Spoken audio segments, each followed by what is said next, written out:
겨울 저녁이 빨리 찾아왔고 거실의 형광등은 차갑게 내 몸을 비추고 있었다. 민준이가 부장으로 승진했다는 거 다들 알지? 시어머니는 식탁 위의 샐러드에 가지를 꼬집으며 목소리를 높였는데 그 목소리는 평소보다 더 높고 자신만만했다. 남편 민주는 옆에서 미소를 지으며 고개를 끄덕였는데 안경 너머 눈빛에는 성공의 기쁨과 함께 살짝 애써 감추는 부담감이 섞여 있었다. 나는 그들에게 축하의 말을 하려 입을 열었지만 시어머니가 먼저 나를 향해 허리를 굽혔다. 은주야, 이제 민준이 부장이 됐어. 이 집엔 더 이상 내 자리가 없어. 그 말이 갑자기 내 뒤통수를 때린 것 같았다. 내가 듣고 있는 게 맞는지 의아하게 시어머니를 바라보았다. 어머, 뭐라고요? 제가 뭘 잘못했어요? 3년간 시어머니의 까다로운 성격을 맞춰 살았고 민준이 출근하기 전 아침 식사는 매일 차려주고 집안 청소는 깨끗이 하며 시어머니가 아플 때는 밤새워 간병까지 했다. 그래야만 이 집에서 살 수 있다는 걸 알았기 때문이다. 시어머니는 코를 훌쩍이며 웃음을 터뜨렸다. 뭘 잘못했냐고? 내가 민준이를 맡고 있잖아. 부장의 아내로서는 너무 평범해서 안 되는 거다. 대기업 부장의 아내는 박사 학위도 있고 부유한 집안 출신이어야지. 너는 그런 거 하나 없잖아. 그녀의 말은 마치 날카로운 칼처럼 내 심장을 찔렀다. 오늘 저녁까지 짐 싸고 나가. 이 집은 이제 내가 살 곳이 아니야. 민주는 아무 말도 하지 않았다. 그저 저녁을 먹는 척하며 숟가락을 움직였다. 나는 그의 얼굴을 바라보았지만 그는 결코 나를 바라보지 않았다. 그의 침묵이 시어머니의 말보다 훨씬 더 아파왔다. 5년간의 결혼 생활, 그동안 함께 겪었던 어려움과 행복이 이제는 모두 거짓말인 것처럼 느껴졌다. 민준아, 너도 그래? 엄마 말이 맞아? 내 목소리는 떨렸지만 그는 여전히 아무 대답이 없었다. 시어머니는 봐. 민준도 그래? 너는 그냥 잘 나가는 게 좋아라고 말하며 내 앞에 놓인 그릇을 살짝 밀었다. 그 순간 나는 더 이상 이 집에 남아있을 이유가 없다는 걸 확실히 깨달았다. 나는 방으로 달려가 짐을 싸기 시작했다. 옷과 개인 물건만 급히 넣었고 결혼사진이나 민준이 준 선물들은 하나도 가져가지 않았다. 그런 것들은 이제 아무 의미가 없었다. 30분 후 나는 작은 여행 가방 하나를 메고 거실로 나왔다. 시어머니는 TV를 보고 있었고 민주는 스마트폰을 만지고 있었다. 아무도 나를 바라보지 않았다. 그럼 이만 갑니다. 내 목소리는 작았지만 그들에게는 들리지 않는 것처럼 계속해서 자신들의 일에 열중했다. 나는 현관에 놓인 신발을 신고 문을 열었다. 겨울의 차가운 바람이 갑자기 내 얼굴을 세차게 때렸다. 눈물이 저절로 흘렀지만 나는 꾹 참았다.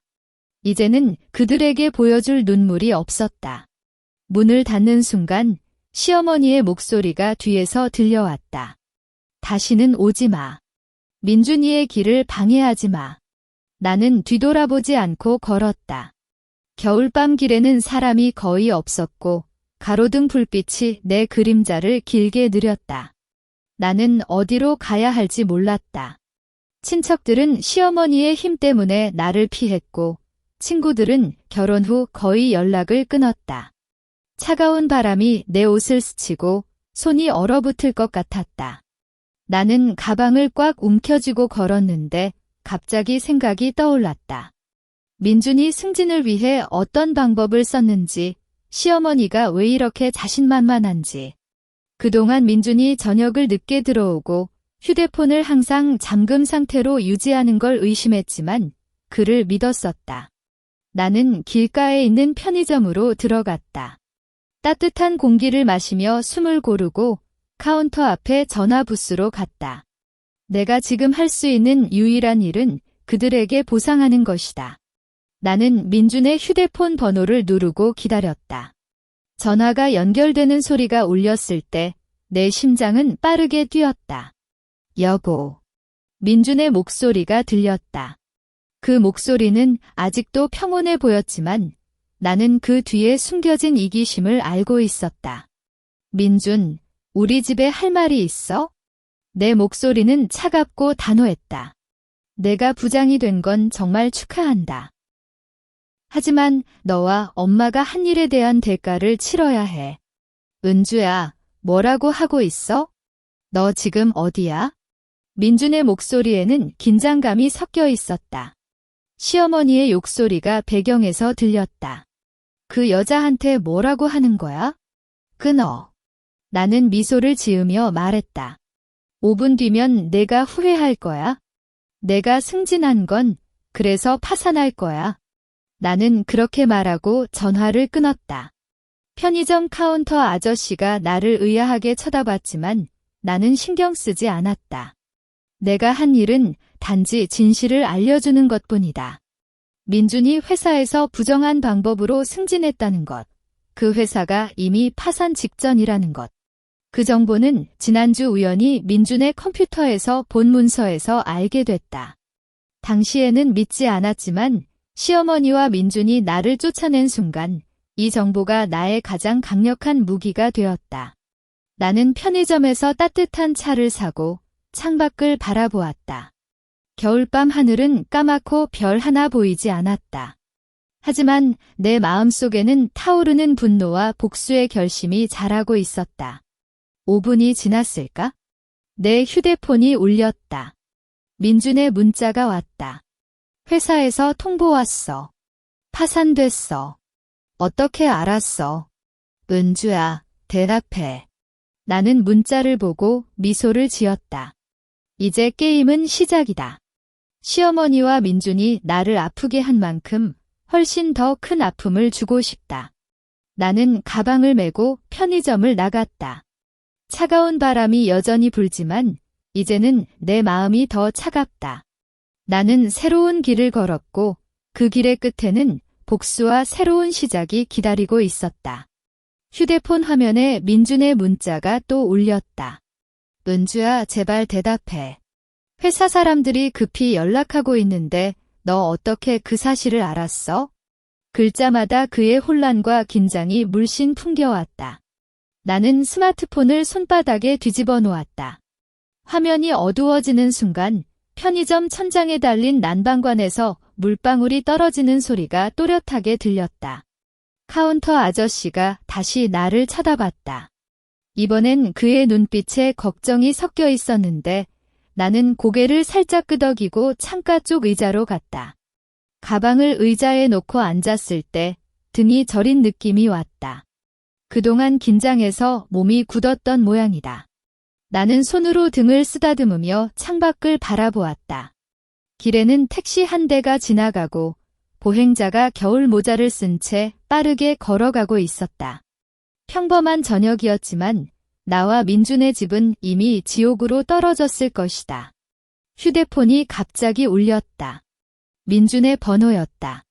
나는 전화를 받기 전에 한숨을 쉬었다. 목소리에는 감정을 섞지 말고 차갑게 유지해야 했다. 여보. 내 목소리를 듣자 민준이 거친 숨소리를 내며 말했다. 은주. 너 지금 어디야? 그 파산 소식 너 어떻게 알았어? 누가 너에게 말했어? 누가 말했는지는 중요하지 않아. 나는 창문에 비친 내 모습을 바라보았다. 눈썹이 젖어 살짝 번져 있었고 입꼬리는 무의식적으로 올라갔다. 중요한 건 내가 부장으로 승진하기 위해 한 일이 이제 드러났다는 거지. 무슨 소리야. 난 그런 거 없었어. 민준의 목소리가 갑자기 커졌다. 배경에서 시어머니의 목소리가 들렸다. 민준아, 그 여자한테 뭐 더 말하는 거야?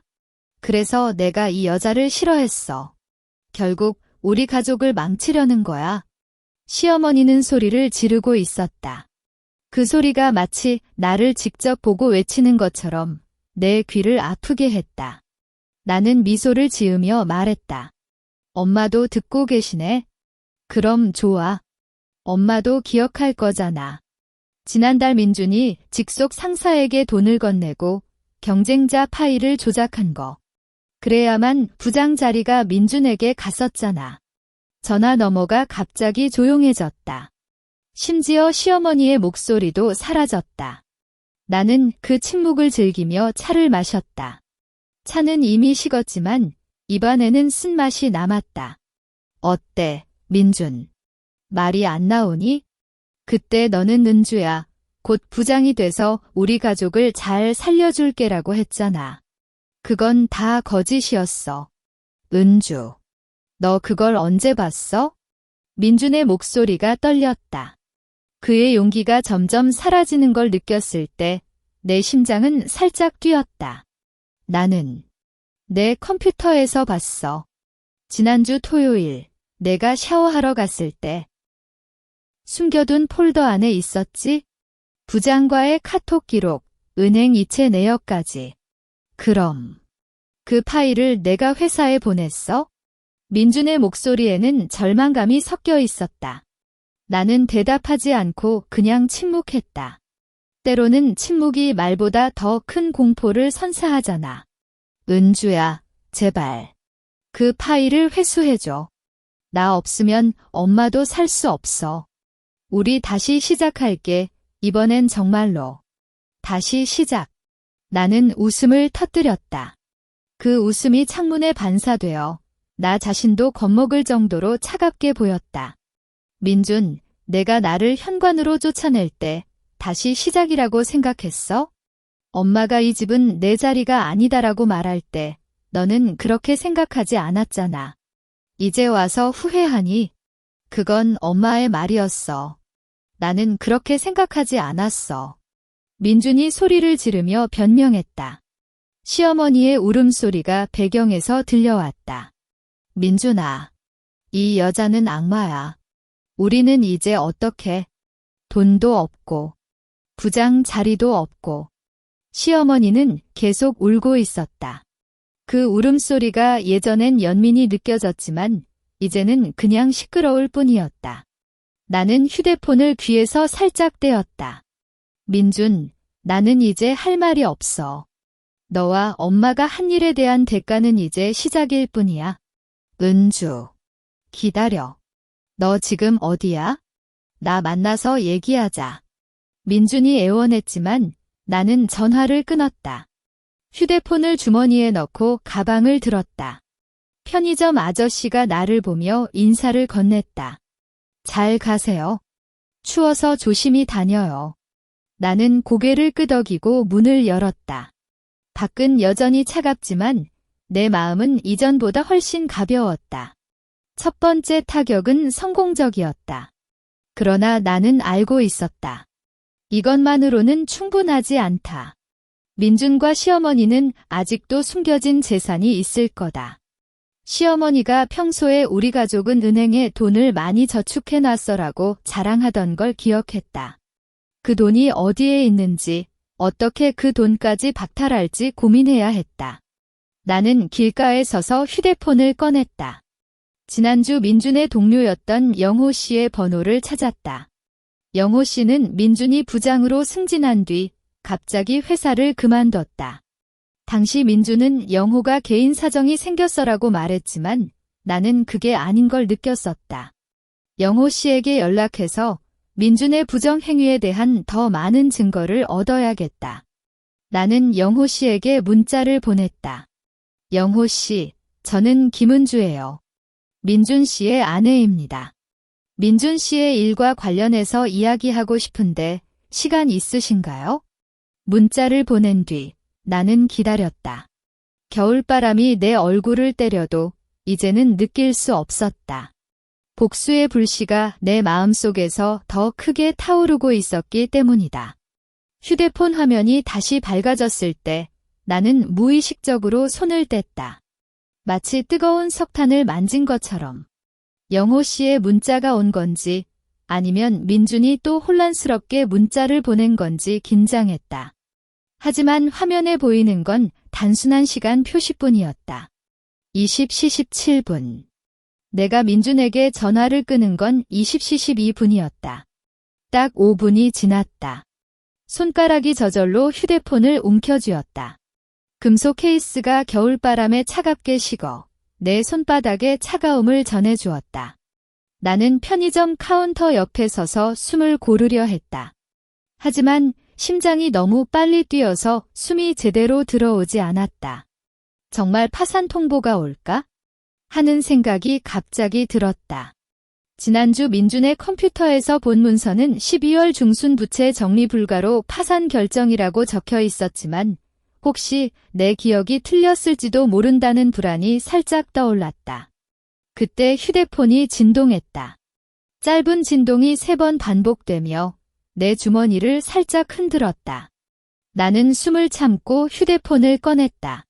발신자는 민준이었다. 문자 내용은 3줄로 짧았다. 회사 총무팀에서 문자가 왔어. 내일부터 직원 모두 해고되고 파산 절차 시작한다. 은주, 너 정말로 이걸 미리 알았어? 어떻게? 마지막 물음표가 화면에 커다랗게 보였다. 나는 그 글자를 바라보며 입을 다물었다. 입안이 갑자기 마르고 혀가 붙는 느낌이 왔다. 카운터 아저씨가 아가씨, 물 좀 드릴까요? 라고 말하자 나는 고개를 끄덕였다. 얼음물을 마셨을 때 차가움이 목구멍을 타고 내려가며 심장의 박동이 살짝 느려졌다. 감사합니다. 내 목소리가 살짝 쉬었다. 아저씨는 웃으며 괜찮아요. 혹시 기분이 안 좋아 보여서라고 말했다. 나는 그의 말에 무언가를 답하지 못하고 다시 문자 내용을 봤다. 민준이 해고라는 단어를 사용했다. 그가 부장으로 승진한 지 겨우 3시간 만에 직원이 아니라 해고 대상이 된 것이다. 아이러니한 상황이지만 나는 웃을 수가 없었다. 오히려 가슴이 답답해지는 느낌이 들었다. 왜 그럴까? 나는 민준과 시어머니를 증오했고 그들에게 처벌을 주고 싶었다. 하지만 지금 이 문자를 보면 지난 5년간의 결혼 생활이 아주 작은 조각으로 부서지는 소리가 들리는 것 같았다. 우리가 함께 살았던 작은 아파트, 첫 해 설날에 함께 산 나무 장식, 민준이 저녁 늦게 들어와 선물한 작은 꽃다발. 그 모든 건 이제 파산과 해고라는 단어 앞에서 무의미해졌다. 휴대폰이 또 진동했다. 이번엔 영호 씨의 문자였다. 은주 씨, 저는 지금 외출 중이에요. 내일 오후 3시에 강남 카페 마음에서 만나면 될까요? 민준 씨의 일에 대해서는 제가 아는 걸 다 말씀드릴게요. 나는 이 문자를 보고 겨우 미소를 지을 수 있었다. 영호 씨의 답변은 나의 불안을 좀 덜어주었고 복수의 길이 또 하나 열린 것 같았다. 좋습니다. 내일 3시에 카페에서 뵙겠습니다. 문자를 보낸 뒤 나는 휴대폰을 주머니에 넣었다. 편의점 창밖을 보니 눈이 살짝 내리기 시작했다. 작은 눈송이가 가로등 불빛을 통과하며 반짝였다. 나는 손을 창문에 대보았다. 유리가 차갑게 느껴졌고 내 손바닥의 모양이 흐릿하게 남았다.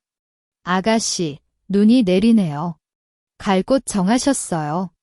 아저씨의 말이 들렸다. 나는 내 친구 집에 갈게요라고 거짓말을 했다. 실제로는 어디로 갈지 모르겠다. 친구들은 결혼 후 거의 연락이 끊겼고 부모님은 일찍 세상을 떠나셨다. 하지만 지금은 그런 걱정보다 민준과 시어머니가 지금 어떻게 지내고 있을지 궁금했다. 그들도 지금 이 눈을 보고 있을까?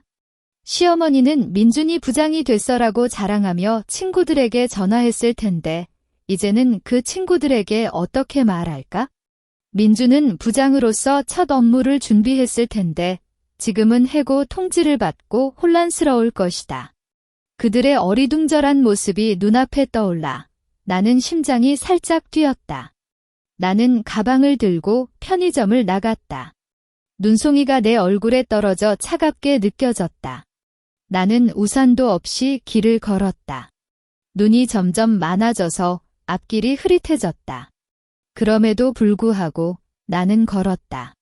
어딘가로 가는 것처럼. 약 10분 뒤 내 휴대폰이 다시 울렸다. 시어머니의 번호였다. 나는 전화를 받기 전에 한숨을 쉬었다. 그녀의 소리가 들릴 것만 생각해도 귀가 아팠다. 은주, 이 자식아. 우리 민준을 망치고 만 거야? 넌 무슨 심보로 이러는 거야? 시어머니는 소리를 지르며 울고 있었다. 그 울음소리는 거짓으로 보였다. 엄마, 제가 망친 게 아니에요. 민준이 스스로 한 일에 대한 결과를 받는 거예요. 내 목소리는 차갑게 유지했다. 그리고 엄마가 제가 이 집에 없다고 말했잖아. 이제는 제가 할 말이 없어요. 응. 은주아, 기다려. 너 지금 어디야? 우리 함께 얘기하자. 민준이 너무 슬퍼하고 시어머니의 목소리가 갑자기 부드러워졌다. 그런 변화가 더욱 역겨웠다. 나는 그럼 민준에게 말해주세요. 제가 할 일이 있어서라고 말하고 전화를 끊었다. 휴대폰을 꺼내보니 시어머니가 문자를 여러 번 보냈다. 은주야, 제발 돌아와줘. 엄마 잘못했어. 우리 다시 시작할게 등.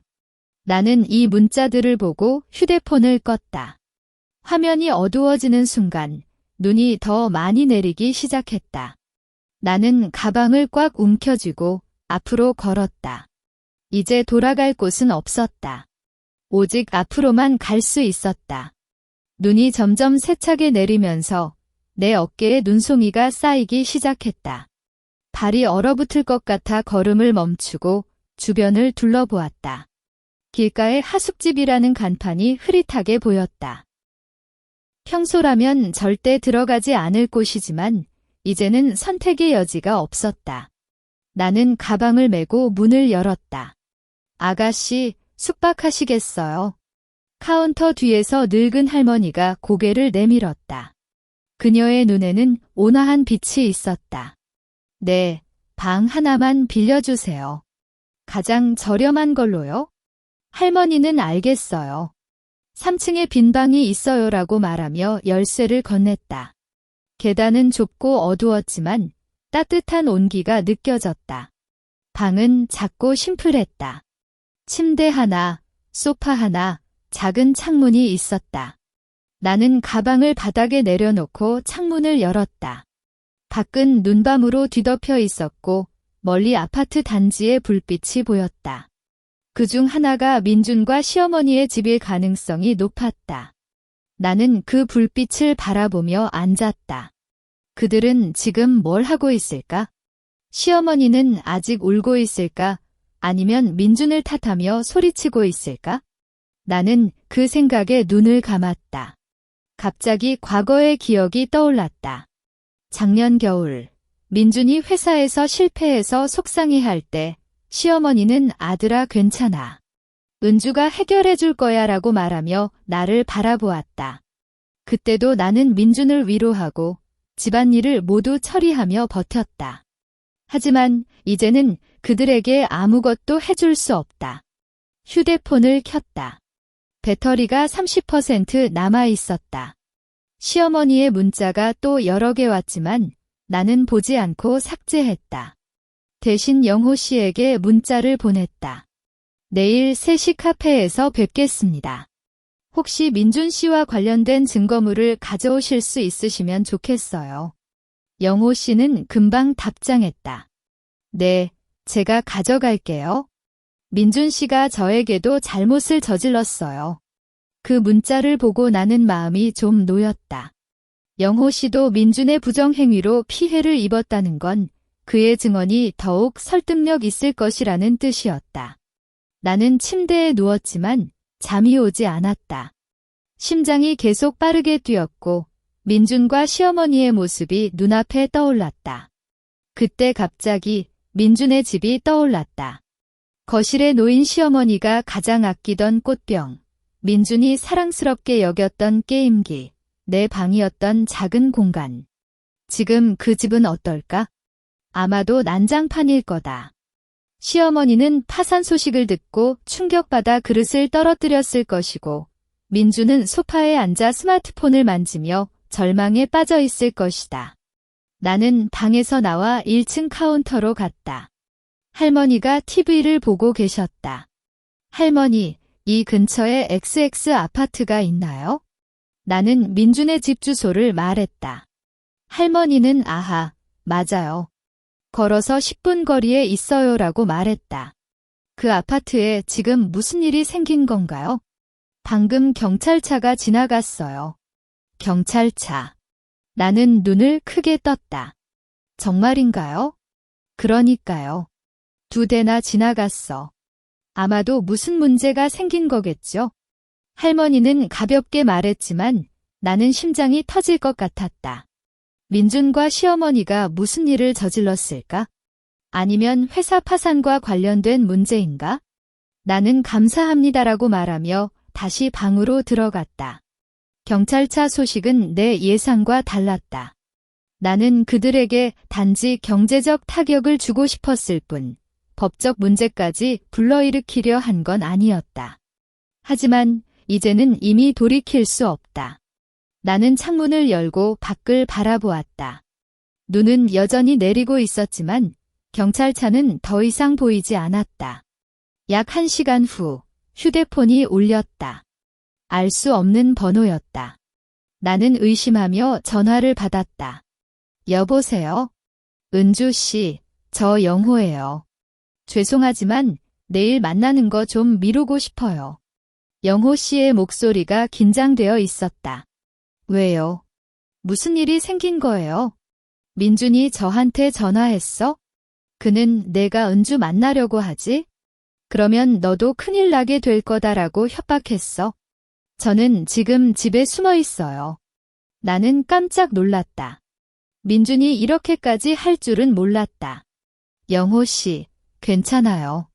안전하세요? 괜찮아요. 하지만 제가 지금 증거물을 가지고 나가기는 위험해요. 2일 뒤에 만나면 될까요? 그때는 좀 더 안전할 거예요. 영호 씨의 말에 이해했다. 민주는 절망에 빠져 위험한 행동을 할 수도 있었다. 좋아요. 이틀 뒤 같은 시간, 같은 장소에서 만나요? 고마워요, 은주 씨. 제가 약속 지키겠습니다. 전화를 끊고 난 뒤 나는 침대에 누웠다. 계획이 조금 뒤로 미뤄졌지만 이는 나에게 더 많은 시간을 준다는 뜻이었다. 나는 민준과 시어머니의 재산 상태를 더 자세히 알아야 했고 시어머니가 숨겨둔 돈을 찾아야 했다. 그때 민준의 집에서 벌어지는 일이 궁금해졌다. 경찰차가 갔다는 건 그들에게 큰 문제가 생겼다는 뜻이었다. 나는 가방을 메고 방을 나갔다. 할머니, 잠시 외출할게요. 아가씨, 눈이 많이 내리는데 조심하세요. 할머니의 말을 뒤로 하고 나는 눈 속으로 민준의 아파트 방향으로 걸었다. 10분 후 나는 아파트 단지 앞에 섰다. 경찰차는 없었지만 민준이 산 차가 주차장에 있었다. 차 문이 살짝 열려 있고 안쪽 손잡이에 시어머니의 스카프가 걸려 있었다. 나는 단지 뒤편 그늘진 곳에 숨어서 집을 바라보았다. 15층, 그들의 집 창문이 켜져 있었다. 사람들의 그림자가 창문에 비춰졌고 시끄러운 소리가 희미하게 들려왔다. 어쩌지? 이제 우리 돈도 없고 경찰까지 왔어. 시어머니의 목소리가 들렸다. 엄마, 제발 조용히 해요. 지금 이러는 건 아무 소용없어. 민준도 소리를 지르고 있었다. 그들의 대화를 듣고 나는 그늘에서 웃음을 터뜨렸다. 이것이 바로 그들이 나에게 한 대가다. 그들의 어리둥절함과 절망이 나에게 큰 위안이 되었다. 눈이 내리며 내 얼굴을 가렸다. 나는 더 이상 볼 필요가 없었다. 이제 내 차례였다. 이틀 후 영호 씨와 만나 증거를 모으고 시어머니의 은행 계좌를 찾아내야 했다. 나는 아파트 단지를 떠나 눈 속으로 하숙집 방향으로 걸었다. 발자국이 눈에 남았지만 이 발자국은 복수의 시작을 알리는 신호였다. 눈 속을 걸어 돌아온 하숙집 방은 이전보다 훨씬 차갑게 느껴졌다. 나는 겉옷을 벗고 히터 앞에 앉았지만 발바닥에 남은 눈의 차가움이 오래도록 사라지지 않았다. 민준과 시어머니의 목소리가 귀에 맴돌고 그들의 창문에 비친 혼란스러운 모습이 눈앞에 선다. 난 히터의 따스함을 쬐며 한숨을 쉬었다. 이제는 아무런 연민도 남지 않았다. 그들에게 준비된 건 철저한 복수뿐이다. 가방을 펼쳐 정리하려다가 손이 무거운 물건에 걸렸다. 처음 짐을 싸올 때는 급해서 아무것도 살펴보지 않았는데 가방 맨 밑에 민준의 노트북이 들어 있었다. 이게 어떻게? 내가 정리한 건 단지 내 옷과 화장품뿐인데 아마도 시어머니가 나를 쫓아낼 때 민준이 급히 내 방에 와 노트북을 숨기려다가 실수로 가방에 넣은 걸지도 모른다. 나는 노트북을 꺼내 전원을 켰다. 비밀번호 없이 바로 화면이 켜졌다. 민준은 평소 자신의 물건에 비밀번호를 걸지 않는 버릇이 있었다. 화면에 뜨는 파일들을 하나씩 살펴보았다. 대부분은 회사 관련 문서였지만 가족 재산이라는 이름의 폴더가 눈에 띈다. 클릭해보니 시어머니 이름으로 된 여러 은행 계좌 정보와 부동산 소유권 증명서 스캔본이 저장되어 있었다. 나는 심장이 쿵쿵 뛰었다. 시어머니가 자랑하던 은행에 저축해 놓은 돈이 이렇게나 많았다는 것인지, 심지어 서울과 경기도에 세 채나 부동산을 가지고 있었다는 사실이 충격이었다. 그런데 이상한 점이 있었다. 대부분의 계좌가 최근 6개월 내에 대규모 자금이 입금되고 출금되는 기록이 잦았다. 특히 민준이 승진하려는 말을 처음 꺼낸 지 한 달 뒤, 시어머니의 비공개 계좌에 5억 원이 입금된 후 곧이어 해외 계좌로 이체된 기록이 눈에 띈다. 나는 손가락으로 스크린을 쓱 넘겼다. 그 이체 내역에 대출 담보라는 메모가 적혀 있었다. 시어머니는 민준의 승진을 위해 부동산을 담보로 대출을 받아 경쟁자에게 뇌물을 건네거나 회사 관계자에게 접근한 것일까? 노트북 바탕화면에 USB 아이콘이 보였다. 이름이 민준 승진이라고 되어 있었다. 꽂아보니 안에는 민준이 직속 상사와의 음성 녹음 파일과 카톡 대화 기록이 있었다. 이 돈으로 부장 자리 확실히 해주세요. 경쟁자 김XX의 파일은 이미 처리했어. 은주는 이 일 모르니 걱정마 등의 글자가 화면에 보였다. 녹음 파일을 재생하자 민준과 상사가 부정한 거래를 논의하는 거친 목소리가 나왔다. 이놈. 내 입술 사이로 욕설이 터져나왔다. 지금까지 나는 민준이 시어머니의 압박으로 부정을 저질렀다고 생각했지만 그는 스스로 욕심에 불타 이 모든 걸 계획한 것이었다. 시어머니는 단지 그의 부정 행위를 도왔을 뿐 나를 방해 요소로 여긴 것뿐이었다. 나는 노트북을 끄고 손을 꽉 쥐었다. 손톱이 손바닥에 박혀 아파도 모를 지경이었다. 복수의 불씨가 내 마음속에서 더욱 거침없이 타오르기 시작했다. 휴대폰을 꺼내 시어머니가 가지고 있는 은행 이름을 적었다. 나는 인터넷 검색을 해봤지만 개인 계좌 정보는 알 수 없었다.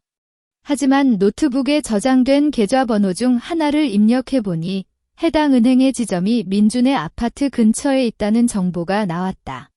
시어머니는 평소 그 지점에서 금융 거래를 하는 것 같았다. 나는 그 지점 이름을 메모장에 적고 내일 다녀오기로 계획했다. 그때 갑자기 영호 씨의 문자가 왔다. 은주 씨, 민준이 저에게 다시 전화했어요. 이번엔 내가 은주에게 건드릴 거면 내 가족도 위험해라고 말했어요. 하지만 제가 약하지 않아요.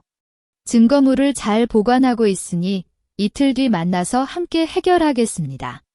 나는 이 문자를 보고 안도감을 느꼈다. 영호 씨가 포기하지 않았다는 건 나의 복수 계획이 한층 확실해졌다는 뜻이다. 영호 씨, 수고하세요. 저도 추가적인 증거를 찾았어요. 2일 후에 만나서 자세히 이야기하겠습니다. 문자를 보낸 뒤 나는 노트북을 가방에 넣고 잠금을 걸었다. 이 노트북은 민준과 시어머니를 처벌하는데 가장 중요한 증거가 될 것이다. 나는 침대에 누웠지만 잠은 오지 않았다. 민준의 거짓말, 시어머니의 모욕, 5년간의 헛된 결혼 생활. 이 모든 것이 하나로 뭉쳐 내 심장을 짓누른다. 나는 방에서 나와 1층 카운터로 갔다. 할머니가 잠들지 않고 책을 읽고 계셨다. 할머니, 이 근처에 XX은행 지점이 있나요? 나는 노트북에 적어둔 지점 이름을 물었다. 할머니는 아까 아파트 방향으로 걸어서 5분 거리에 있어요. 아침 9시에 문을 열어요라고 말했다. 감사합니다. 내일 아침에 갈게요. 나는 고개를 끄덕이고 다시 방으로 갔다. 방에 돌아오니 히터가 따뜻하게 뜨고 있었다. 나는 창문을 닫고 침대에 누웠다. 눈이 아직도 내리고 있는 소리가 들렸다. 이 눈은 내 복수의 길을 비추는 것 같기도 하고 그들에게 내릴 벌을 예고하는 것 같기도 했다. 나는 눈을 감고 생각했다. 내일 은행에 가서 시어머니의 계좌 활동을 조사하고 이틀 뒤 영호 씨와 만나 증거를 합친다. 그 후에는 회사 부정 행위를 금융감독원과 경찰에 신고하고 시어머니의 재산 은닉 행위도 고발한다. 그들이 겪을 고통을 상상하니 내 마음이 살짝 시원해진다. 하지만 이것은 아직 시작일 뿐이다. 민준이 해고당하고 회사가 파산된 건 그들의 첫 번째 벌이다. 이제는 그들의 모든 걸 박탈해야 한다. 재산, 명예, 그들이 아끼는 모든 것들. 나는 이렇게 생각하며 눈을 감았다. 이번엔 잠이 왔다. 깊고 차가운 잠 속에서 나는 복수를 꿈꾸었다. 이틀 뒤 오후 3시, 강남 카페 마음에 도착했다. 눈은 이미 그쳤지만 거리에는 눈이 쌓여 하얀 세상을 만들었다. 카페 안은 따뜻한 인조 장식품과 커피 향기가 뒤섞여 있었고 소파에 사람들이 여럿 앉아 이야기를 나누고 있었다. 나는 창가 쪽 예약한 자리에 앉았고 주문한 아메리카노를 기다렸다. 심장이 불안하게 뛰었다. 영호 씨가 민준의 위협을 받고 결국 나타날지 아니면 포기할지 걱정됐다. 은주 씨. 뒤에서 목소리가 들렸다. 나는 돌아보니 영호 씨가 검은색 후드티를 입고 모자를 눌러쓴 채 서 있었다. 그의 눈에는 피로와 긴장이 깊이 새겨져 있었고 주머니에 손을 꼭 넣고 있었다. 영호 씨, 앉으세요. 나는 고개를 끄덕였고 그는 내 맞은편에 앉았다.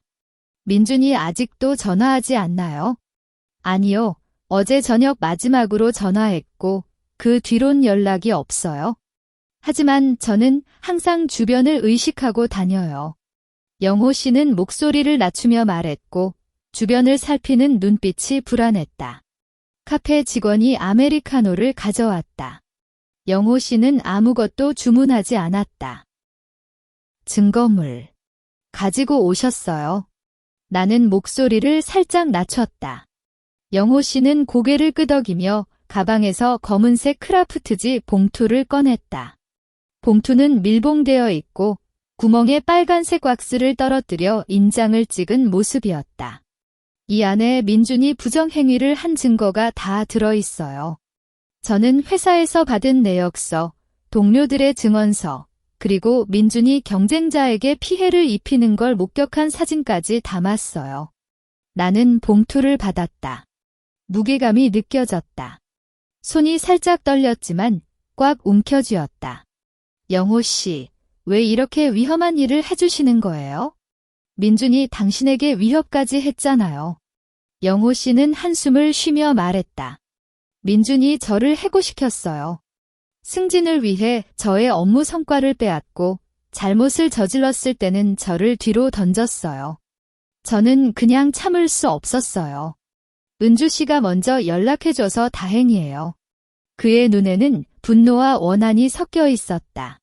나는 봉투를 열었다. 안에는 여러 장의 종이와 USB가 들어 있었다.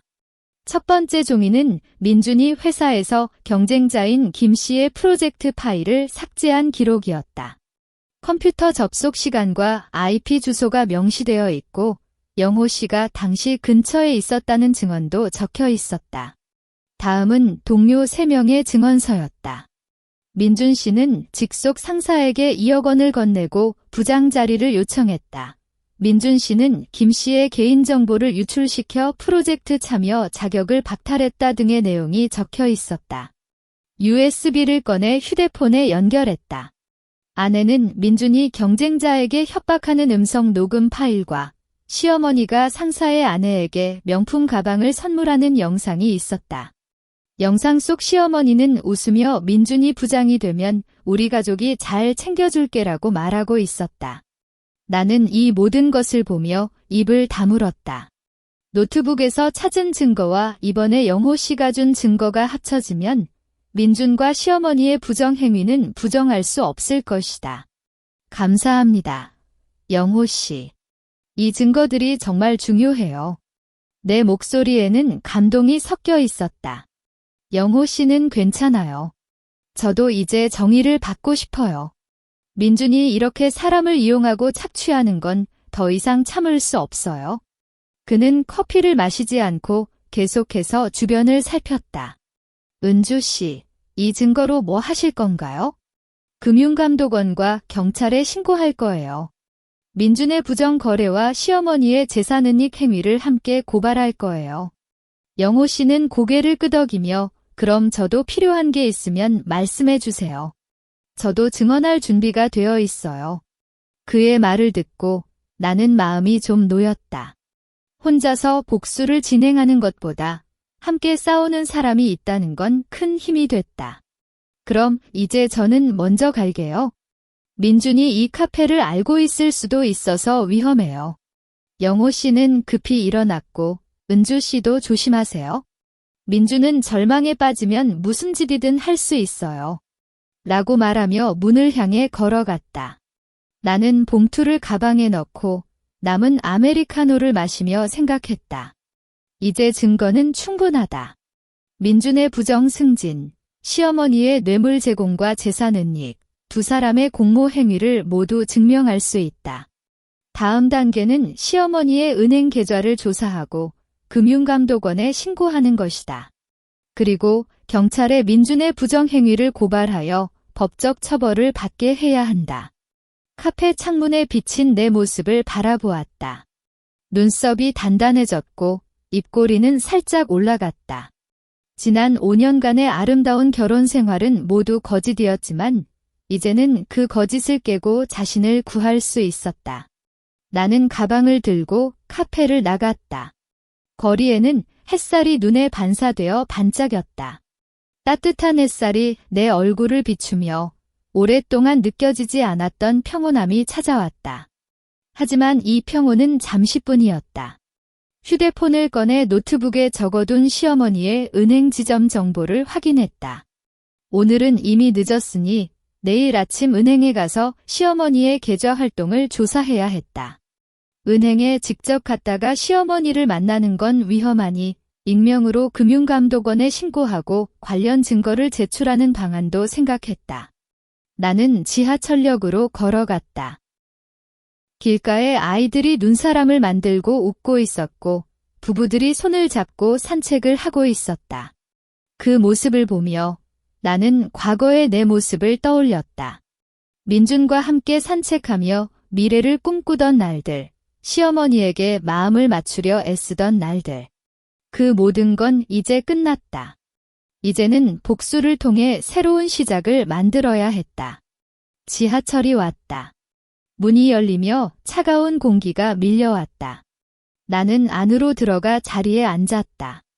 가방 속 봉투가 무게감을 느끼게 했고 그 무게감이 나의 결심을 더욱 굳건하게 만들었다. 민준과 시어머니는 이제 더 이상 나를 상처 입힐 수 없다. 이제 내가 상처를 준 대가를 받아야 할 시간이다. 나는 창밖을 바라보며 심장을 다잡았다. 내일은 새로운 전투가 시작된다. 이른 아침 8시, 민준이 사는 아파트 단지 앞 카페에 앉아 있었다. 겨울 아침은 햇살이 조금씩 뜨지만 차가운 바람이 여전히 불었다. 나는 따뜻한 호두 라떼를 마시며 아파트 출입구를 바라보았다. 노트북에 적힌 시어머니의 은행 지점이 9시에 문을 열기 때문에 그녀는 보통 8시 30분쯤 집을 나온다는 걸 예상했다. 어제 저녁, 나는 하숙집에서 시어머니의 일상 패턴을 추측했다. 그녀는 매주 화요일과 금요일 오전에 은행에 갔다고 노트북에 기록되어 있었고, 오늘은 금요일이었다. 나는 카페 창문에 비친 자신의 모습을 살짝 쳐다봤다. 평소와 달리 단발머리에 안경을 쓰고 검은색 코트를 뒤집었으며 인식을 낮췄다. 시어머니가 나를 알아보면 모든 계획이 물거품이 될 수 있기 때문이다. 8시 25분 아파트 출입구에서 시어머니의 모습이 보였다. 그녀는 검은색 트렌치코트를 입고 모자를 눌렀었으며 손에 검은색 가방을 꼭 쥐고 있었다. 평소와 달리 긴장한 표정이었고 주변을 살피며 걸어 나왔다. 아마도 파산 소식과 경찰차가 찾아온 일로 인해 불안해하고 있는 것 같았다. 나는 카페 계산을 내고 뒤따라갔다. 시어머니는 버스 정류장으로 걸어갔기 때문에 나는 살짝 뒤에서 거리를 두고 따라갔다. 버스가 왔을 때 그녀는 앞자리에 앉았고 나는 뒤쪽 줄에 앉아 그녀의 모습을 살폈다. 시어머니는 가방을 품에 안고 졸고 있는 척했지만 눈을 살짝 뜨며 창밖을 바라보는 모습에서 불안감이 새어나왔다. 약 15분 후 버스가 은행 앞 정류장에 도착했다. 시어머니는 먼저 내렸고 나는 1분 뒤에 내려 뒤를 따랐다. 은행은 아직 문을 열지 않았지만 몇 명의 사람들이 앞에 줄을 섰다. 시어머니는 줄 맨 뒤에 서서 다시 주변을 둘러보았다. 나는 은행 옆에 있는 편의점에 들어가 창문을 통해 그녀를 지켜보았다. 9시 정각, 은행 문이 열렸다. 사람들이 차례대로 들어갔고 시어머니는 세 번째로 들어갔다. 나는 5분 뒤 편의점에서 나와 은행으로 들어갔다. 내부는 넓고 밝았으며 여러 개의 창구가 줄지어 있었다. 시어머니는 가장 안쪽에 있는 VIP 창구로 갔다. 나는 그녀 뒤에 있는 일반 창구로 가서 잠시만요. 계좌 확인 좀 해주세요라고 말하며 속으로는 시어머니의 행동을 살폈다. VIP 창구에 있던 여성 직원이 시어머니에게 서류를 건넸다. 시어머니는 급히 서명을 하고 직원이 컴퓨터를 조작하는 걸 보며 고개를 끄덕였다. 그때 직원이 송금하실 금액이 3억 원 맞으시겠어요? 해외 계좌로 바로 송금하시면 수수료가 발생합니다라고 말하는 걸 들었다. 나는 심장이 쿵쿵 뛰었다. 3억 원. 시어머니께서 또다시 재산을 해외로 송금하시는 건가? 시어머니께서 그래, 빨리 처리해줘. 아무도 모르게라고 속삭이셨다. 그 목소리는 긴장해서 떨리고 있었다. 직원은 알겠습니다. 송금 완료되면 문자가 발송됩니다라고 말하며 영수증을 건넸다. 시어머니는 영수증을 가방에 넣고 급히 창구를 떠났다. 나는 아직 계좌 확인을 요청한 척하며 시어머니가 은행을 나가는 모습을 바라보았다. 아가씨, 계좌 확인이 끝났어요. 직원의 말에 나는 돌아보았다. 죄송합니다. 잘못된 계좌번호를 입력했어요. 나는 속죄하며 서류를 받고 은행을 나갔다. 시어머니는 이미 길을 걷고 있었다. 나는 다시 뒤를 따랐다. 그녀는 버스 정류장이 아닌 지하철역으로 갔다. 내가 노트북에서 본 것처럼 시어머니는 여러 개의 해외 계좌를 가지고 있었고 이제는 파산과 법적 문제를 앞두고 모든 재산을 옮기려는 것 같았다. 지하철역에서 시어머니는 환전 창구로 갔다. 미국 달러 5,000달러로 바꿔줘라고 말했다. 직원이 달러를 세어주는 걸 보며 시어머니는 가방에 넣고 급히 지하철을 타고 갔다. 나는 그녀가 탄 지하철과 다른 노선을 타고 하숙집으로 돌아갔다. 방에 들어오자마자 나는 가방에서 노트북을 꺼냈다. 시어머니가 방금 송금한 해외 계좌번호를 기억해 입력했다. 인터넷 검색을 해보니 해당 계좌는 미국 캘리포니아에 있는 은행에 개설된 것이었고 최근 6개월 동안 총 12억 원이 입금된 기록이 있었다. 이 모든 돈은 시어머니의 부동산을 담보로 대출받거나 민준의 부정행위를 통해 모은 것일 가능성이 높았다. 나는 휴대폰을 꺼내 금융감독원 신고 페이지를 열었다. 노트북에 저장된 시어머니의 은행 계좌 정보, 방금 목격한 3억 원 이체 사실, 해외 계좌 정보를 모두 입력했다. 그리고 영호 씨에게 받은 증거물 중 시어머니의 재산 은닉 관련 문서도 함께 첨부했다. 제출 버튼을 누르는 순간 나는 한숨을 쉬었다. 이것이 시어머니에게 두 번째 타격이 될 것이다. 그때 휴대폰이 울렸다. 영호 씨의 문자가 왔다. 은주 씨, 경찰에서 저에게 연락했어요. 민준이 회사 부정 행위를 의심받고 조사를 받고 있다고 해요. 우리가 준 증거가 효과를 발휘한 것 같아요. 이 문자를 보고 나는 겨우 미소를 지을 수 있었다. 복수의 첫 단계가 성공적으로 진행되고 있었다. 나는 창문을 열고 밖을 바라보았다. 햇살이 눈에 반사되어 눈부셨다. 시어머니는 아직도 자신의 재산을 지키려 애쓰고 있지만 그녀의 모든 노력은 헛될 것이다. 금융감독원이 그의 계좌를 동결하고 해외로 송금된 자금도 추적할 것이다. 민주는 경찰 조사를 받고 있으며 곧 법적 처벌을 받게 될 것이다. 나는 노트북을 끄고 손을 꽉 쥐었다. 이제 남은 건 시어머니의 부동산을 찾아내고 그들에게 최종적인 타격을 입히는 것이다. 그들이 아끼는 모든 것을 박탈하고 나와 영호 씨 그리고 다른 피해자들에게 정의를 돌려줄 것이다. 나는 이렇게 생각하며 가슴에 불타는 복수의 결심을 다잡았다. 다음 단계는 경찰에 시어머니의 재산 은닉과 뇌물 제공 혐의를 고발하는 것이다. 하숙집방에서 노트북 화면을 바라보며 손가락이 키보드 위에 매달려 있었다. 이제 보낼 것은 민준이 근무했던 회사 감사팀에 대한 익명 메일이었다. 금융감독원에 시어머니의 재산 은닉을 신고한 것 외에 민준의 직장 내 부정행위를 직접 회사에 알려줘야만 그의 명예와 직업을 완전히 박탈할 수 있다는 걸 알았다. 영호 씨가 준 USB와 노트북에 저장된 파일을 모두 모아 하나의 압축 파일로 만들었다. 암호는 정의를 위하여로 설정했고 파일명은 민준 부정행위 증거 모음으로 했다. 회사 감사팀 이메일 주소는 회사 공식 홈페이지에서 찾았다. 감사팀 담당자 각하라고 표기하고 메일 내용은 간결하게 작성했다. 첨부 파일에 민준 전 부장의 부정 승진 관련 증거가 포함되어 있습니다. 암호는 정의를 위하여입니다. 직원의 권익과 회사의 명예를 위해 철저한 조사를 부탁드립니다. 발송 버튼을 누르는 순간 노트북 화면에 전송 성공이라는 글자가 떴다. 나는 심장이 한번 크게 뛰었다. 이 메일이 민준에게 가장 직접적인 타격을 줄 것이며 그가 지금까지 쌓아온 모든 것이 이 한 통의 메일로 무너질 것이라는 생각이 들었다. 하지만 동시에 불안도 살짝 뒤따랐다. 혹시 압축 파일이 해독되지 않거나 감사팀이 이메일을 무시할 수도 있지 않을까? 나는 노트북을 끄고 침대에 누웠다.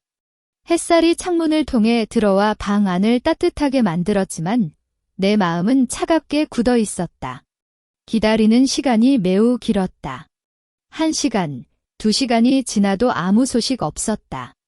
휴대폰을 잡고 계속 확인했지만 영호 씨나 감사팀으로부터의 연락은 없었다. 아마도 내일이 되어야 반응이 올까? 나는 혼자 속삭였다. 오후 4시, 휴대폰이 갑자기 울렸다. 발신자는 민준이었다. 나는 전화를 받기 전에 한숨을 쉬었다. 목소리에는 아무런 감정도 섞이지 않게 유지해야 했다. 여보세요?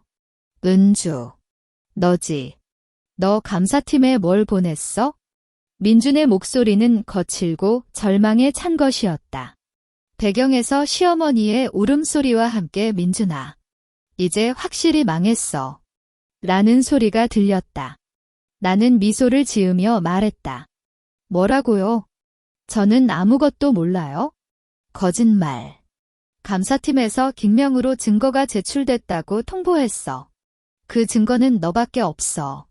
너는 어떻게 저런 걸 모았어? 민준이 소리를 지르고 있었다. 그의 목소리가 휴대폰에서 터질 듯 커졌다.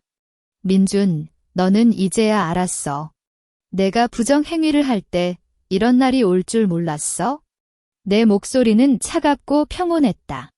내 컴퓨터 파일, 영호 씨가 준 증언서, 시어머니의 뇌물 제공 영상. 이 모든 걸 감사팀에 보냈어. 내가 부장 자리에 앉기 위해 누른 피해는 이제 갚아야 해. 악마. 넌 정말 악마야. 민준이 욕을 했다. 나 때문에 해고당하고 회사에서 쫓겨나고 이제는 경찰까지 조사받고 있어. 너 만족해? 너 때문에 우리 가족이 완전히 망했어. 시어머니의 목소리가 더욱 커졌다. 은주야, 제발 그만해. 우리에게 남은 건 없어. 이제는 용서해줘. 용서. 나는 웃음을 터뜨렸다. 그 웃음이 내 귀에도 차갑게 느껴졌다.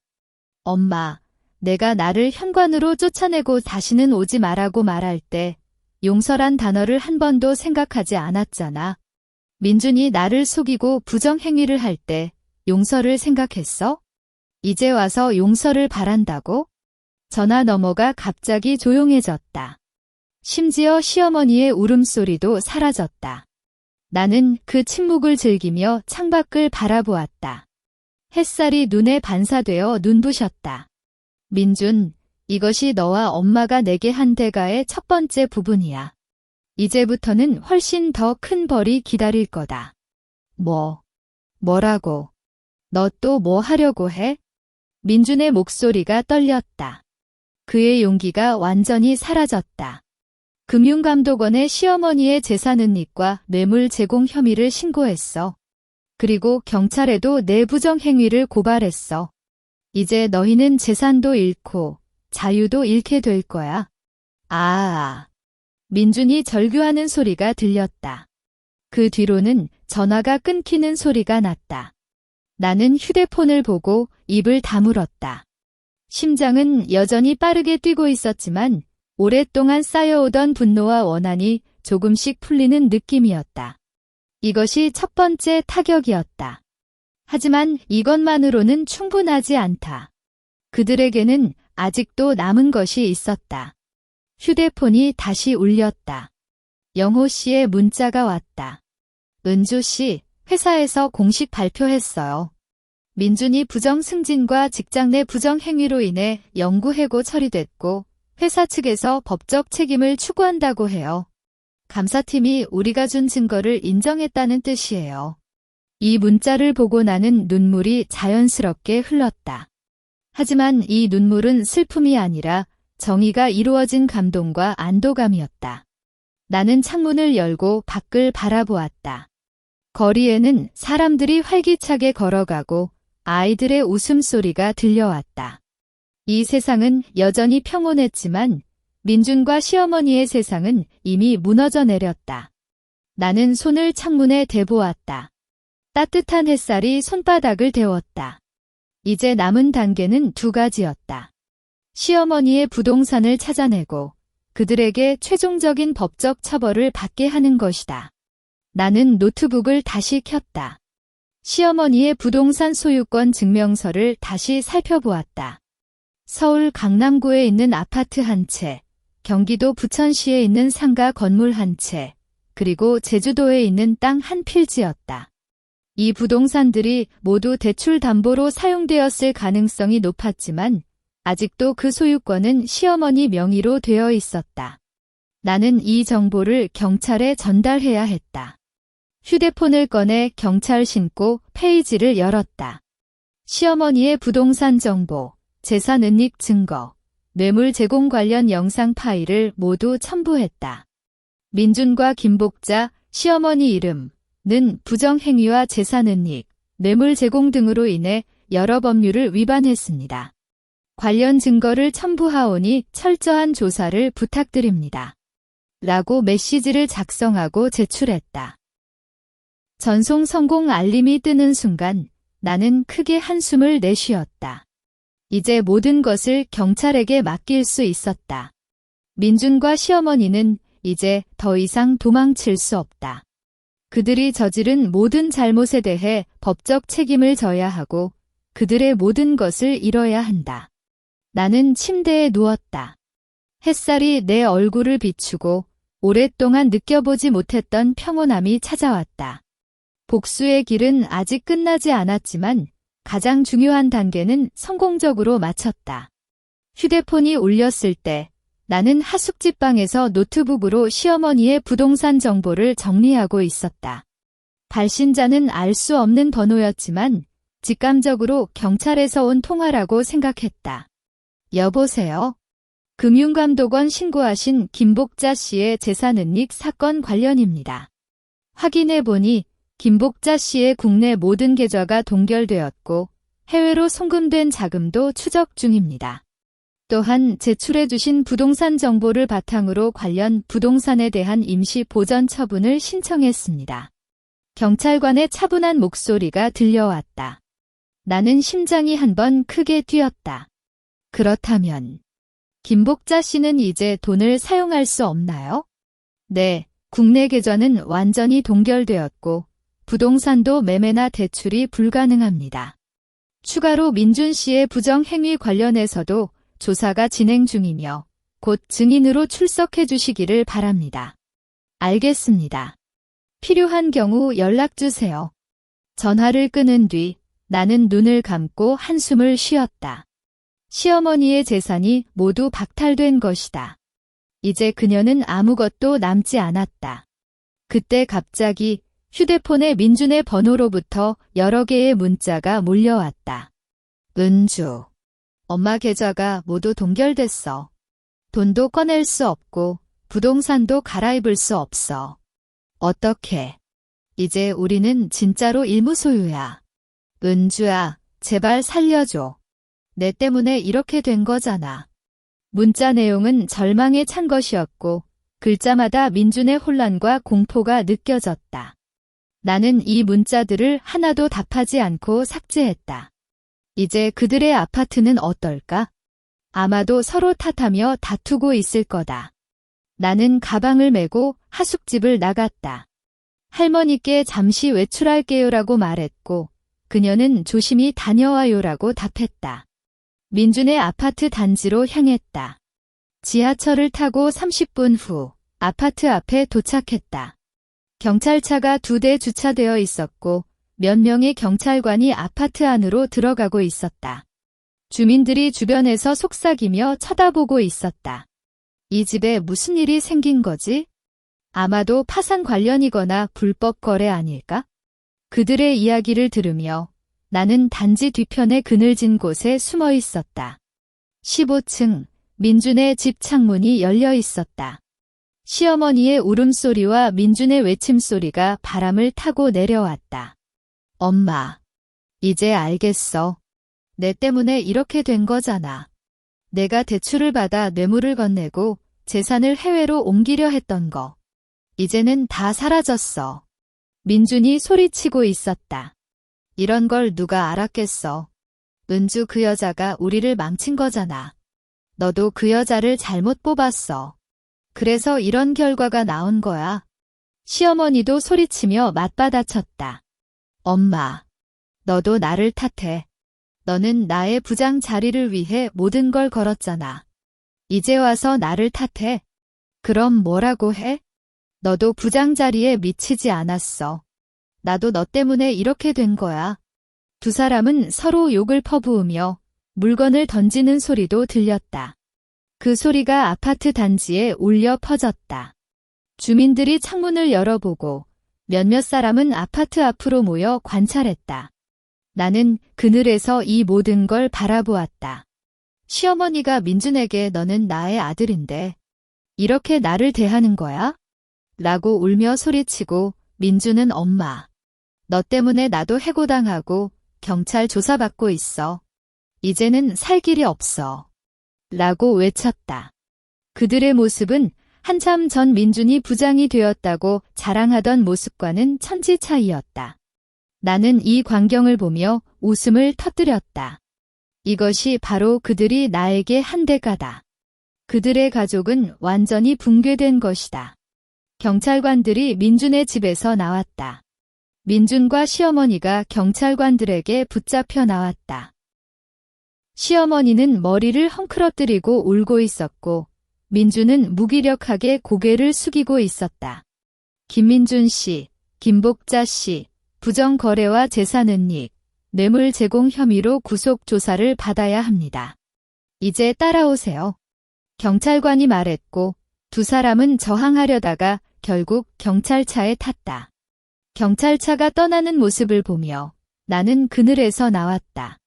아파트 주민들은 여전히 주변에서 이야기를 나누고 있었지만 나는 아무도 모르게 길을 걸었다. 햇살이 눈에 반사되어 밝았고 바람이 내 얼굴을 스쳤다. 이제 모든 게 끝났다. 민준과 시어머니는 구속되어 법적 처벌을 받을 것이고 그들의 모든 재산은 몰수되거나 채무를 갚기 위해 매각될 것이다. 나는 지하철역으로 걸어갔다. 길가에 아이들이 눈사람을 만들고 웃고 있었고 부부들이 손을 잡고 산책을 하고 있었다. 그 모습을 보며 나는 과거의 아픔이 조금씩 사라지는 느낌을 받았다. 5년간의 결혼 생활, 시어머니의 모욕, 민준의 배신. 이 모든 건 이제 과거의 일이었다. 나는 이제 새로운 삶을 시작할 수 있었다. 지하철이 왔다. 문이 열리면서 차가운 공기가 나왔다. 나는 안으로 들어가 자리에 앉았다. 휴대폰을 꺼냈지만 아무 문자나 전화도 없었다. 이제 민준과 시어머니와 관련된 모든 것을 끊어낼 시간이었다. 나는 휴대폰을 껐다. 창밖을 바라보며 생각했다.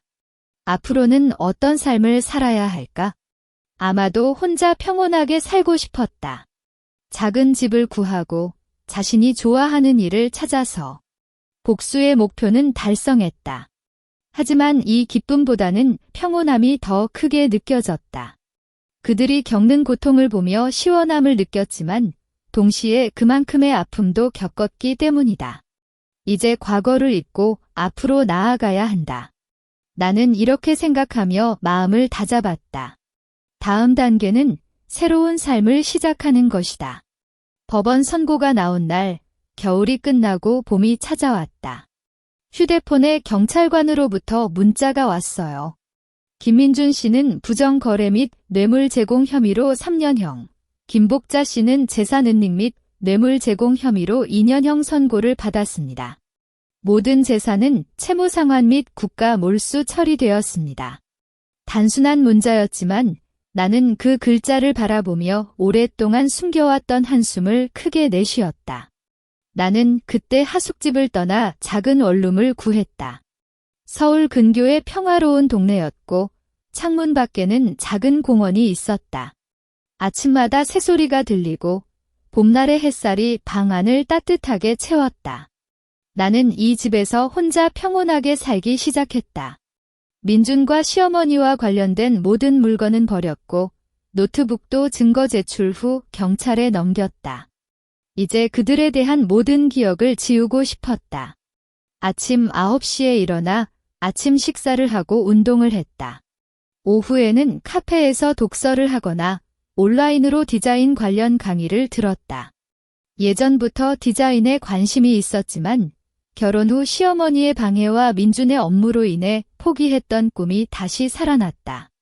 한 달 뒤, 나는 작은 디자인 스튜디오에서 인턴으로 취직했다. 월급은 적었지만 자신이 좋아하는 일을 하는 만족감은 어떤 것도 대신할 수 없었다. 영호 씨와는 한 달에 한 번씩 카페에서 만났다. 그도 새로운 회사에서 일을 시작했고 가족과 함께 평온한 삶을 살고 있었다. 은주 씨, 이제 마음 편해졌어요. 영호 씨가 묻자 나는 웃으며 고개를 끄덕였다. 네, 이제 진정으로 평온해졌어요. 그동안 수고하셨어요. 저도 마찬가지예요. 함께 정의를 이루었잖아요. 그의 말에 나는 눈물이 살짝 차올랐지만 꾹 참았다. 이 눈물은 슬픔이 아니라 감동과 안도감이었다. 어느 날 디자인 스튜디오에서 새로운 프로젝트를 맡게 됐다. 클라이언트는 대형 브랜드였고 이 프로젝트가 성공적으로 끝나면 정규직으로 영입될 가능성이 높았다. 나는 매일 열심히 일했고 퇴근 후에도 공부를 했다. 아침에 공원에서 운동할 때 맑은 공기를 마시며 미래를 꿈꾸는 시간이 가장 행복했다. 어느 주말 친구 소연이 찾아왔다. 결혼 후 거의 연락을 끊었지만 법원 선고 소식을 듣고 연락을 취했다. 은주야, 정말 잘 견뎠어. 너를 정말 존경해. 소연이 내 손을 잡고 말했다. 나도 그동안 힘들었지만 이제는 괜찮아. 나는 웃으며 말했다. 우리는 함께 저녁을 먹고 지난 이야기를 나눴다. 소연은 앞으로 좋은 사람 만나 행복하게 살아야 해라고 말했지만 나는 지금 혼자라도 충분히 행복하다는 걸 알았다. 가끔은 민준과 시어머니의 생각이 떠올랐지만 이제는 아무런 감정도 없었다. 그들은 자신이 저질렀던 잘못에 대한 대가를 치렀고 나는 새로운 삶을 살고 있었다. 과거의 아픔은 이제 나를 더 강하게 만들었고 앞으로의 삶에 대한 용기를 주었다. 오후, 디자인 프로젝트 발표를 마치고 회사를 나왔다. 햇살이 따뜻했고 공원에서 아이들이 뛰어노는 웃음소리가 들려왔다. 나는 공원 벤치에 앉아 햇살을 쬐었다. 휴대폰을 꺼냈지만 이제는 민준이나 시어머니의 연락을 기다리지 않았다. 대신 스튜디오 동료들과의 카톡 대화나 디자인 참고 자료를 보았다. 새로운 삶이 시작된 지 6개월 후 나는 정규직으로 승진했다. 월급도 늘었고 스튜디오에서 중요한 프로젝트를 담당하게 됐다. 나는 원룸을 떠나 좀 더 넓은 아파트로 이사했다. 창문 밖에는 아름다운 정원이 있고 아침마다 햇살이 들어온다. 주말에는 친구들과 만나거나 여행을 갔다. 혼자라도 충분히 행복한 삶을 살고 있었다. 어느 날 저녁, 아파트 베란다에 나가 보았다. 달이 밝게 떠 있고 별들이 반짝였다. 나는 과거를 돌아보았다. 시어머니에 의해 쫓겨나는 겨울밤, 편의점에서 민준에게 전화하는 순간, 복수를 위해 노력하는 일들. 이 모든 건 지금의 나를 만드는 중요한 과정이었다. 나는 이제 더 이상 과거의 상처에 아파하지 않고 앞으로의 삶을 향해 용감하게 나아갈 수 있었다. 고마워, 과거의 나. 나는 혼자 속삭였다. 그리고 미래를 향해 미소를 지었다. 이제는 복수의 끝이 아니라 새로운 시작이었다. 나는 자신의 꿈을 이루고 평온하고 행복한 삶을 살고 있었다. 이것이 바로 나에게 돌아온 정의이자 가장 아름다운 복수였다. 이야기 끝.